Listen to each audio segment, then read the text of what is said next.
David Brown.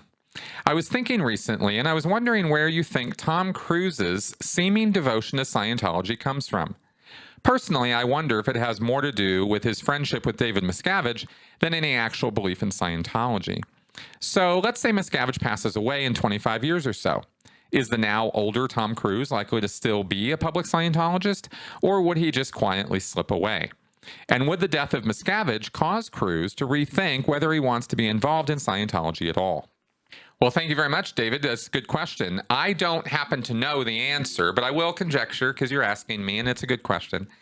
I will say that I don't have any idea. I've never really considered that this was the reason Tom Cruise was a Scientologist or was staying a Scientologist or got back into Scientology, is because of his friendship with David Miscavige. I think Miscavige represents to Tom Cruise the epitome or the ideal of what Scientology is supposed to produce in somebody. You know, I think that Tom Cruise does idealize David Miscavige to some degree, and Tom Cruise wants to be the best that Tom Cruise can possibly be. At the end of the day, if you couldn't say anything else about Tom Cruise, you could certainly say that. The man is totally full of himself. I don't know that he really is super aware that anybody else exists, to be honest with you.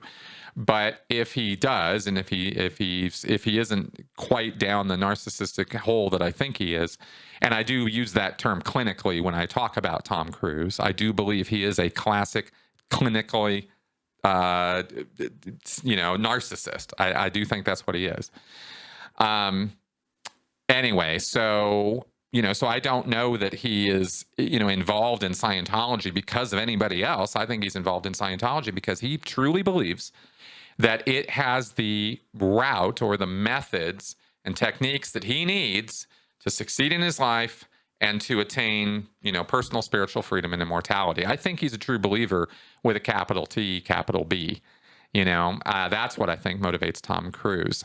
I could be completely wrong about all of this, but that's what I think based on everything I know about the guy and his relationships with Miscavige. So there you go.